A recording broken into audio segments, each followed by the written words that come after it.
Ecology is the scientific study of interactions among organisms and between organisms and their physical environment.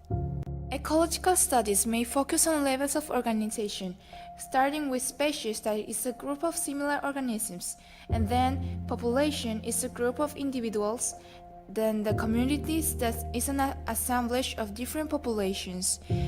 Ecosystems, all the organisms that live in a place, together with their physical environment. Biome is a group of ecosystems that share similar climates and typical organisms. Our entire planet with all its organisms and physical environments is known as the biosphere. There are two types of factors, the biotic factors and abiotic factors.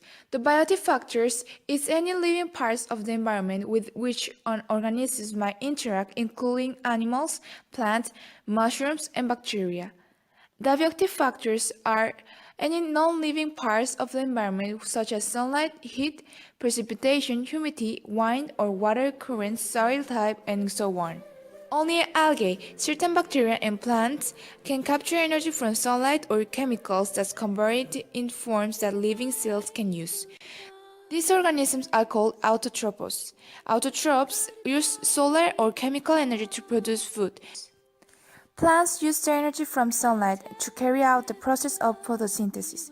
Other autotrophs, such as sulfur bacteria, use their energy stored in chemical bonds in a process called chemosynthesis. In both cases, energy-rich carbohydrates are produced. Animals, fungi, and many bacteria cannot directly harness energy from the environment, as primary producers do. These organisms, known as heterotrophs, must acquire energy from other organisms by ingesting them in one way or another. Heterotrophs are also called consumers. The most known consumers are carnivores, herbivores, and omnivores. Carnivores kill and eat other animals. Herbivores, they only eat plant leaves, roots, seeds, or fruits. Omnivores are animals whose diets naturally include a variety of different foods that usually include both plants and animals, like humans, bears, and pigs. You can think of energy as passing through an ecosystem along a food chain. A food chain is a series of steps in which organisms transfer energy by eating or being eaten. In most ecosystems, feeding relationships are much more complicated than the relationships described in a single simple chain. That's why the ecologists have created a network called food web that is different interactions between predators. Each step in a food chain or food web is called a trophic level. Primary producers always make up the first trophic level. One way to illustrate the trophic level in an ecosystem is with an ecological pyramid. Ecological pyramids show the relative amounts of energy or matter contained within each trophic level in a given food chain or food web.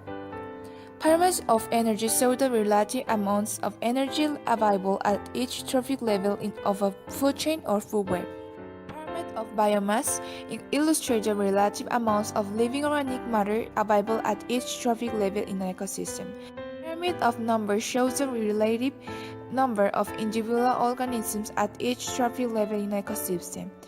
The total amount of living tissue within a given trophic level is called biomass. There are many ways in which a process involved in the biogeochemical cycles: the biological process, geological process, chemical and physical process, and human activity. Water continues move within the ocean, the atmosphere, and land, sometimes outside living organisms and sometimes inside them. This diagram shows the main process involved in the water cycle. Scientific estimates that it can take a single water molecule as long as 4,000 years to complete one cycle. Nutrient cycles. Every organism needs nutrients to build tissues and carry out life functions.